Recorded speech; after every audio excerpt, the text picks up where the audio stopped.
بعد فاعوذ باللہ من الشیطان الرجیم بسم اللہ الرحمن الرحیم۔ میرے معزز سامعین و ناظرین، السلام علیکم ورحمۃ اللہ وبرکاتہ۔ مسلسل درس قرآن آپ سماعت فرما رہے ہیں۔ کل الحمدللہ دوسرے پارے کا آغاز کیا تھا۔ پہلی آیت میں دوسرے پارے کی آپ نے سماعت فرمایا کہ اللہ تعالیٰ نے ان لوگوں کو بے وقوف کہا جن لوگوں نے تبدیلی قبلہ پر اعتراض کیا تھا۔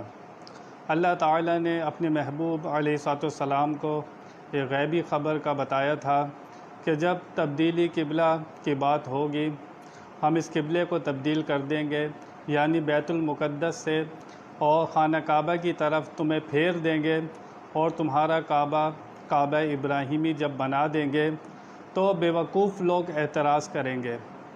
یہاں سے پتہ لگا اللہ تعالیٰ کے کسی کام پر اعتراض کرنا، کسی فعل پر اعتراض کرنا، اللہ اور رسول کے کسی حکم پر اعتراض کرنے والا بے وقوف کہلاتا ہے۔ مسلمانوں میں بھی جو شخص اللہ تعالیٰ کے کسی حکم پر، اللہ رسول کی کسی بات پر اعتراض کرتا ہے تو وہ بھی بے وقوف کہلائے گا۔ دین پر اعتراض کرنا، شریعت پر اعتراض کرنے والا بے وقوف کہلاتا ہے۔ ہمیں سوچ سمجھ کر دین کے اوپر اعتراض کرنا چاہیے۔ اللہ تعالیٰ نے یہ فرمایا تھا کہ تم مشرق اور مغرب پر اڑے ہوئے ہو، حالانکہ مشرق اور مغرب سب اللہ تعالیٰ کے لیے ہے۔ سجدہ اللہ تعالیٰ کو کرنا ہے اور ہم غلام ہوتے ہیں، ہماری کیا مجال؟ ہم مالک کے پابند ہیں، وہ چاہے تو ہمیں مشرق کی طرف سجدہ کروائے، وہ چاہے تو ہمیں مغرب کی طرف سجدہ کروائے، یہ مالک کی مرضی ہے۔ پھر اللہ تعالیٰ نے فرمایا یہدی من یشاء الی صراط مستقیم، اللہ جسے چاہتا ہے سیدھے راستے کی ہدایت عطا فرماتا ہے۔ ہدایت دینا اللہ تعالیٰ کا کام ہے۔ جو شخص سجدہ منہ کعبے کی طرف سجدہ کر کے سجدہ کرے یا بیت المقدس کی طرف منہ کر کے سجدہ کرے، لیکن اللہ تعالیٰ پر اگر وہ اعتراض کرتا ہے اور اللہ تعالیٰ کی اس شخص کے اوپر رحمت نہیں ہے، فضل نہیں ہے، اللہ تعالیٰ اس شخص کو ہدایت نہیں عطا فرماتا۔ یہاں سے پتہ لگا کہ بندے کی کوشش سے ہدایت نہیں ملتی، بندے کی کوشش سے سیدھا راستہ نہیں ملتا، یہ اللہ تعالیٰ کا فضل خاص ہوتا ہے جس شخص کے اوپر اللہ تعالیٰ اسے سیدھے راستے کی ہدایت عطا فرماتا ہے۔ اس لیے ہم لوگ ہر رکعت کے اندر اہدنا الصراط المستقیم یہ دعا مانگتے رہتے ہیں، یا اللہ ہمیں سیدھے راستے کی ہدایت عطا فرما۔ یہاں سے پتہ لگا کہ دنیا میں سب سے بڑی نعمت جو ہے وہ سیدھا راستہ ہے، اور کن لوگوں کا راستہ؟ جن لوگوں پر اللہ تعالیٰ نے انعام فرمایا۔ انبیاء کا راستہ سیدھا راستہ ہے، صدیقین کا راستہ سیدھا راستہ ہے، شہداء کا راستہ سیدھا راستہ ہے، صالحین کا راستہ سیدھا راستہ ہے۔ ان لوگوں کے راستے پر چلنے کی دعا ہم ہر رکعت میں مانگتے ہیں، تو یہ لوگ خود کتنے درجے اور مقام والے لوگ ہوں گے، ہمیں اندازہ کرنا چاہیے۔ اگلی آیت میں اللہ تعالیٰ نے امت مصطفیٰ صلی اللہ تعالی وسلم کی ایک شان کا ذکر فرمایا اور ہمیں ایک اعزاز عطا فرمایا، اور فرمایا کہ تم بہترین امت ہو۔ دوسری جگہ ارشاد فرماتا ہے کنتم خیر امت اخرجت للناس، فرمایا تم بہترین امت ہو۔ امت مصطفیٰ صلی اللہ تعالی وسلم کو اللہ تعالیٰ نے بہترین امت فرمایا۔ جتنی امتیں آئیں سب امتوں میں نبی پاک صلی اللہ تعالی وسلم کی امت سب سے بہترین اور سب سے افضل امت کہلاتی ہے، کیونکہ یہ قرآن بھی سب سے افضل، ساری کتابوں میں افضل، یہ نبی بھی سب نبیوں میں افضل، ہمارے رسول سب رسولوں میں افضل، اور ہمارا کعبہ بھی بیت المقدس سے افضل۔ تو اللہ تعالیٰ نے اس امت کو بھی بہترین امت فرمایا کہ یہ امت بھی بہترین امت ہے۔ چنانچہ اللہ تعالیٰ ارشاد فرماتا ہے وَكَذَلِكَ جَعَلْنَاكُمْ أُمَّةً وَسَطًا، اسی طرح ہم نے تمہیں امت درمیانی بہترین بنایا۔ اللہ فرماتا ہے بہترین امت بنایا تمہیں، اسی طرح لِتَكُونُوا شُهَدَاءَ، تاکہ تم گواہ ہو جاؤ، علی الناس، لوگوں پر، اللہ تعالیٰ نے یہاں پر ایک اور ہماری شان کا ذکر فرمایا کہ ہم لوگوں پر گواہ ہیں۔ ہم لوگ ایک تو درمیانی امت ہیں اور دوسرا لقب جو ہمیں ملا، ہم لوگوں پر گواہ ہیں۔ امت مصطفیٰ صلی اللہ تعالی وسلم بہترین امت، درمیانی امت۔ درمیانی امت سے مراد یہ امت افراط و تفریط سے پاک ہے، نہ یہ انبیاء کی دشمن ہے بنی اسرائیل کی طرح، جیسے وہاں پر بنی اسرائیل میں لوگوں نے انبیاء کو تکلیف دی۔ یہ افراط سے پاک ہے، تفریط سے پاک ہے، اور نہ انہوں نے ہمارے نبی پاک صلی اللہ تعالی وسلم کو خدا کہا، جیسے عیسائیوں نے عیسیٰ علیہ السلام کو اللہ کا بیٹا کہا، اور نہ اس امت نے افراط و تفریط سے پاک ہے، یہ درمیانی راہ اختیار کرتی ہے۔ اس سے پتہ چلا کہ درمیانی راہ اختیار کرنا ہدایت والے لوگوں کا لقب ہے، کہ درمیانی راہ اختیار کرنا۔ جو لوگ درمیانی راہ اختیار کرتے ہیں، چنانچہ درمیان کی بڑی اہمیت ہے ہمارے دین میں، درمیانی راہ کی۔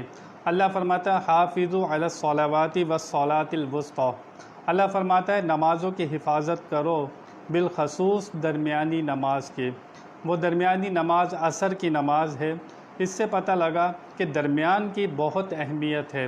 حضور اکرم صلی اللہ تعالی وسلم فرماتے ہیں تمہارے جسم میں دو چیزیں ہیں جو تمہارے جسم کے درمیان میں ہے، ایک تمہاری زبان، ایک تمہارا دل، اور تیسری تمہاری شرمگاہ۔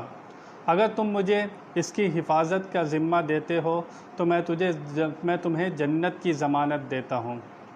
اگر تمہیں مجھے اس کی ضمانت دے دو کہ تم اس سے غلط کام نہیں کرو گے آنکھوں سے، اور دل سے غلط نہیں سوچو گے، اور شرمگاہ کو بہکنے سے بچاؤ گے، تو میں تمہیں جنت کی ضمانت دیتا ہوں۔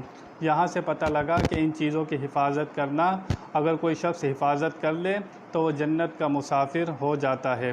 تو درمیانی راہ چلنا، درمیانہ راستہ چلنا، اس کی بڑی اہمیت ہے، جس کا جو درجہ اور مرتبہ اللہ تعالیٰ نے رکھا ہے، اسی درجے اور مرتبے پر اس شخص کو اہمیت دینا، اس کی تعظیم کرنا، اور اسی درجے مرتبے کا لحاظ رکھنا۔ نہ کسی صحابی کو نبی سے بڑھا دینا، نہ کسی صحابی کی توہین کرنا۔ یہ لوگ ہمارے ارد گرد موجود ہیں جو درجے اور مرتبے بڑھا دیتے ہیں۔ اس لیے فرمایا درمیانی راہ اختیار کرو، جس کا جو مرتبہ درجہ اللہ تعالیٰ نے، اللہ کے رسول نے رکھا ہے، اس کو اسی کے مقام پر رکھنا، یہ درمیانی راہ کہلاتا ہے۔ عیسائیوں نے دشمنی کی انبیاء سے، وہ لوگ نقصان میں رہے اور کفر کی حالت میں دنیا سے گئے، جنہوں نے جتنی محبت کی عیسیٰ علیہ السلام سے کہ ان کے اللہ کا بیٹا کہہ دیا، وہ بھی مارے گئے، کچھ محبت میں مارے گئے، کچھ دشمنی میں مارے گئے۔ اس لیے فرمایا درمیانی راہ اختیار کرو۔ اس لیے ہم تمام صحابہ کے بھی غلام ہیں، تمام صحابہ کے ماننے والے ہیں، اور تمام اہل بیت کے ماننے والے ہیں۔ نہ ہم کسی صحابی کی توہین کرتے ہیں، نہ اہل بیت میں کسی کی توہین کرتے ہیں۔ یہ ہے درمیانی راہ اختیار کرنا، نہ کسی کو ذلیل کرنا ہے، نہ کسی کو حقارت سے دیکھنا ہے، اور نہ کسی کو اتنا بڑھا دینا ہے کہ اس کو درجے مرتبے سے اس کو بڑھا دیا جائے۔ جس کا جو درجہ اللہ تعالیٰ نے رکھا ہے، الحمدللہ اہل سنت و جماعت اسی درجے اور مرتبے کا لحاظ کرتے ہوئے سب کو اہمیت دیتی ہے، سب کی تعظیم کرتی ہے، سب کا ادب کرتی ہے۔ تو اللہ تعالیٰ نے فرمایا تم بہترین درمیانی امت فرمایا، ہمارا لقب ملا ہے ہمیں بہترین درمیانی امت۔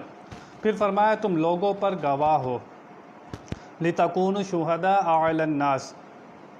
لوگوں پر گواہ کا کیا مقصد؟ کہ ہم لوگوں پر گواہ ہیں، دنیا میں بھی گواہ ہیں اور آخرت میں بھی گواہ ہیں۔ دنیا میں گواہ کا مقصد کیا؟ چنانچہ ایک مرتبہ حضور اکرم صلی اللہ تعالی وسلم کے سامنے سے ایک جنازہ گزرا، صحابہ کرام نے وہاں پر موجود تھے تو اس جنازے کی تعریف کی۔ حضور اکرم صلی اللہ تعالی وسلم نے فرمایا واجب ہو گئی۔ چنانچہ تھوڑی دیر کے بعد دوسرا جنازہ گزرا تو صحابہ کرام نے اس کی برائی کی۔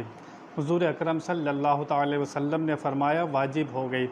پاس حضرت عمر فاروق رضی اللہ تعالی عنہ کھڑے ہوئے تھے۔ عرض کی یا رسول اللہ صلی اللہ تعالی علیہ وسلم کیا چیز واجب ہو گئی؟ فرمایا پہلا جنازہ جو گزرا تم نے اس کی تعریف کی، اس کے لیے جنت واجب ہو گئی۔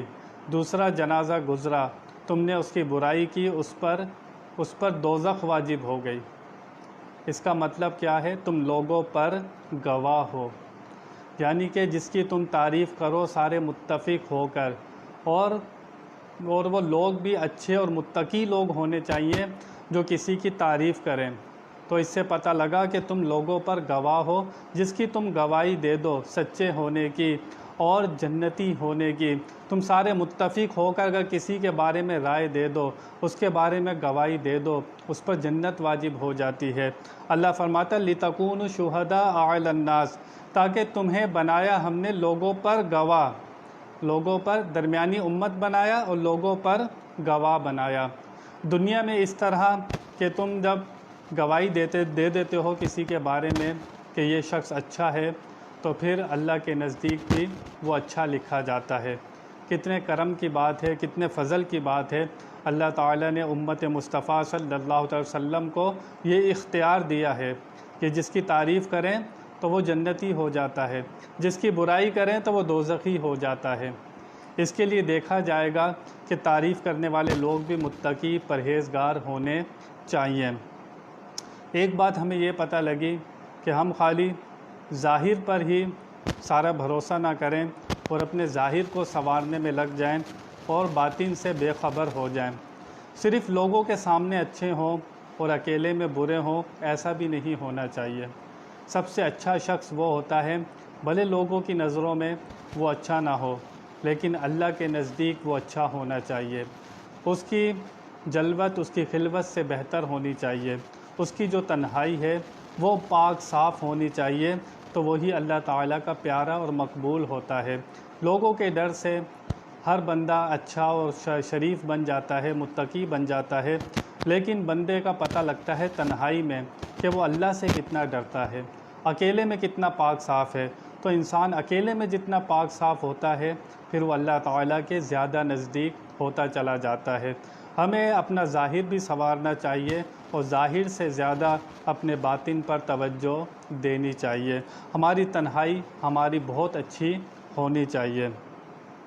چنانچہ دنیا میں تو امت مصطفیٰ صلی اللہ تعالی وسلم اس طرح گواہ ہے، اور یہ آخرت میں بھی گواہ ہوگی۔ چنانچہ جب قیامت کا دن ہوگا، سارے نبیوں کی امتیں وہاں موجود ہوں گی، تو ان سے جب حساب کتاب کیا جائے گا، ان سے سوال و جواب کیے جائیں گے، ان سے پوچھا جائے گا کہ تم نبیوں کے پیچھے کیوں نہیں چلے، تم نبیوں پر ایمان کیوں نہیں لائے؟ انہوں نے کہا تھا ایک اللہ ہے، اس کی عبادت کرو، اس کے علاوہ کسی اور کی عبادت نہ کرو۔ جب ان امتوں سے سوال ہوگا، وہ امتیں صاف انکار کر دیں گی اور کہیں گی یا اللہ تیرا کوئی نبی ہمارے پاس نہیں آیا۔ سفید جھوٹ، بالکل کلیئر۔ وہ کہیں گی یا اللہ تیرا کوئی نبی ہمارے پاس نہیں آیا، تیرا کوئی پیغام لے کر نہیں آیا۔ چنانچہ جب وہ انکار کریں گی تو ہم لوگ امت مصطفیٰ صلی اللہ تعالی علیہ وسلم گواہی دے گی، دنیا میں بھی گواہی دے رہی ہے، آخرت میں بھی گواہی دے گی، اور امت مصطفیٰ صلی اللہ علیہ وسلم اللہ کی بارگاہ میں عرض کرے گی یا اللہ تیرے نبی گئے تھے، انہوں نے تیرا پیغام ان تک پہنچایا تھا اور دعوت دی تھی، اسلام کی تبلیغ کی تھی، انہوں پیغام حق دیا تھا کہ اللہ کی عبادت کرو، اس کے علاوہ کسی اور کی عبادت نہیں کرو۔ جب امت مصطفیٰ صلی اللہ تعالی وسلم گواہی دے گی، وہ امتیں کہیں گی یہ امت تو ہمارے بعد آئی ہے، یہ گواہی کیسے دے رہی ہے؟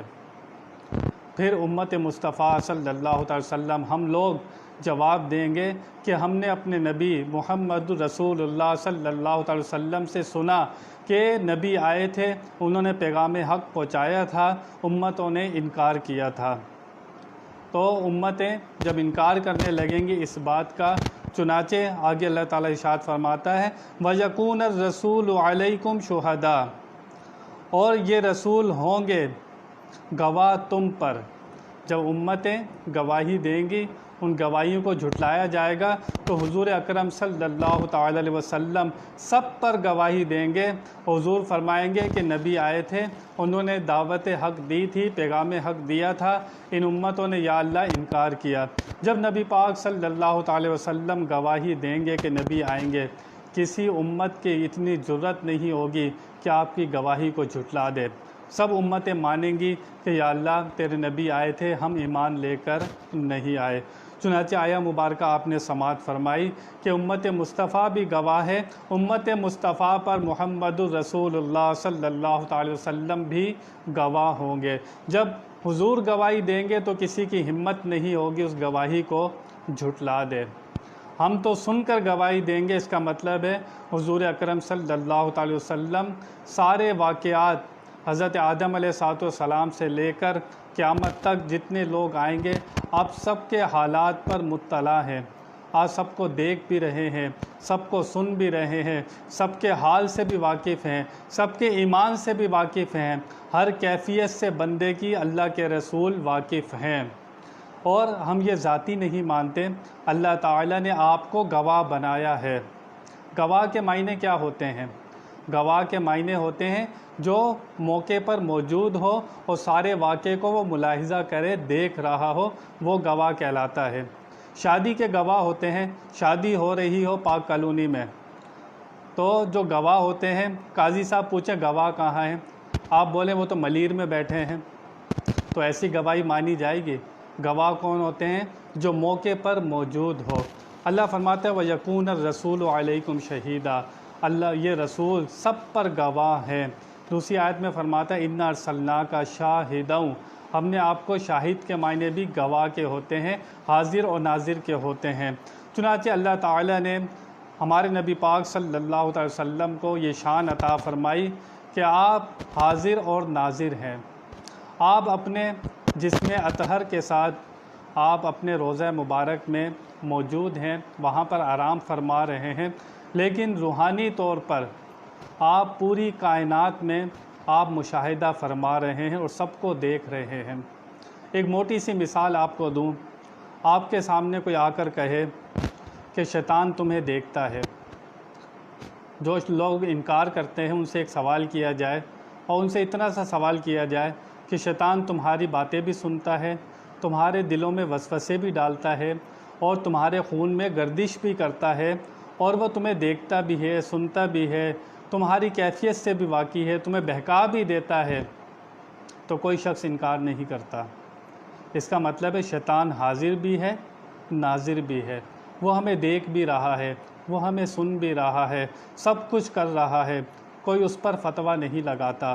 اگر میں یہی بات اللہ کے نبی محمد رسول اللہ صلی اللہ علیہ وسلم کے بارے میں کہہ دوں کہ وہ دیکھ بھی رہے ہیں، وہ سن بھی رہے ہیں، شیطان کو مہلت ملی ہے، شیطان کو قیامت تک کے لیے مہلت ملی ہے، اس کو یہ منصب نہیں ملا۔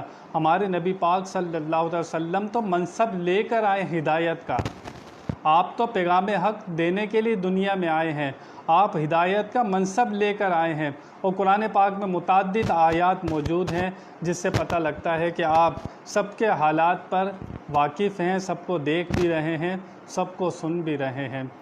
چنانچہ حدیث شریف کا مفہوم ہے، حضور اکرم صلی اللہ تعالی وسلم فرماتے ہیں میری قبر پر اللہ تعالیٰ نے ایک فرشتے کو مقرر فرمایا ہے، پوری دنیا میں جو کوئی بھی درود شریف پڑھتا ہے، صلاۃ و سلام پڑھتا ہے، وہ فرشتہ اس کا بھی نام لیتا ہے، اس کے والد کا بھی نام لیتا ہے کہ حضور اس شخص نے آپ پر درود پڑھا ہے، اس کا نام یہ ہے، اس کے والد کا نام یہ ہے، وہ حضور اکرم صلی اللہ علیہ وسلم کو بتاتا ہے۔ جب حضور کسی کو جانتے نہیں ہیں تو پھر کسی کا نام بتانے کی کیا ضرورت، اس کے والد کا نام بتانے کی کیا ضرورت؟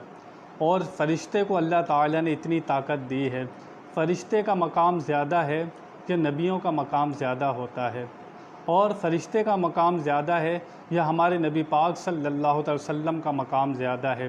جب فرشتے کو اللہ تعالیٰ اتنی طاقت دے سکتا ہے، پوری کائنات میں جو درود شریف پڑھتا ہے وہ اس کی آواز سن بھی لیتا ہے، اس کو پہچانتا بھی ہے، اس کے نام بھی جانتا ہے، اس کے والد کا نام بھی جانتا ہے، تو پھر اندازہ کر لینا جب فرشتہ سب کچھ سن سکتا ہے تو جس کو اللہ تعالیٰ نے ہادی بنا کر بھیجا ہو، جس کو گواہ بنا کر بھیجا ہو، جس کو حاضر و ناظر بنا کر بھیجا ہو، تو پھر اس کی سماعت کا کیا عالم ہوگا؟